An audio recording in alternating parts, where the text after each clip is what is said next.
I'm disappointed that there wasn't an extension or so.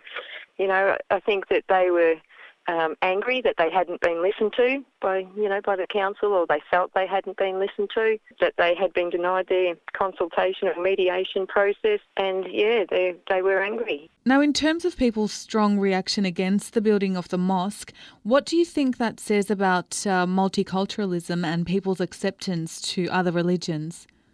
Well, at the end of the day, a lot of the objections, the majority of objections were people that lived in the immediate area that were concerned about, calls to prayer. I had email links and YouTube links sent to me, from a terrorist, or he was charged once under Australian law with a terrorism law, and he sent, a message to the Bendigo people saying that, he was going to come to Bendigo and he was going to do the call to prayer from 5 o'clock in the morning, and that he was going to wake everybody up and everyone's going to hear it, and there were a lot of threats. So, of course, people were concerned.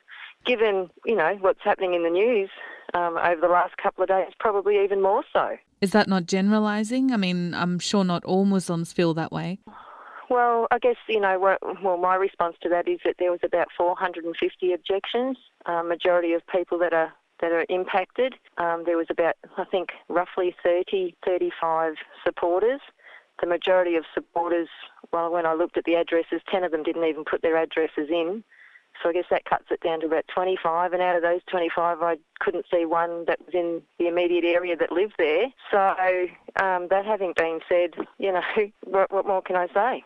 Would you think, though, that perhaps they are fearful as well because they think there are so many people that are expressing their views against the mosque? Do you think that's the reason why they're not coming forward?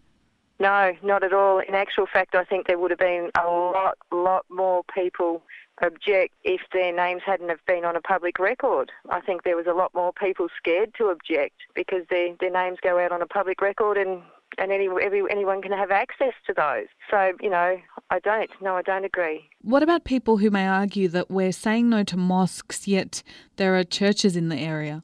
Well, again, each one needs to be looked at on its own merits. We don't have another church in Bendigo or any other religious meeting place that is open from 5 o'clock in the morning to 11 o'clock at night, which is surrounded by a residential area. It's like trying to compare apples with cucumbers or something. Is there anything else that you would say would be a major concern that the residents should react the way they have? Oh, absolutely. I think the traffic is a major issue. The one street access that they do have, that street's going to be made a no-through road when the link is opened, and that means that there's only one in and one out, and 5 times a day where you're going to have, 500, 1,000 cars all trying to cram in, and the car parking that's been available, that's been actually recommended, was about 114 car parks. And, I guess a few of the concerns too that came to me is that a year or so ago, 6 or 7 Muslim young men came to Bendigo and raped a 22-year-old Bendigo lady 14 times. And, so there are concerns from women. I've received numerous pleas from women about their safety. The people are concerned.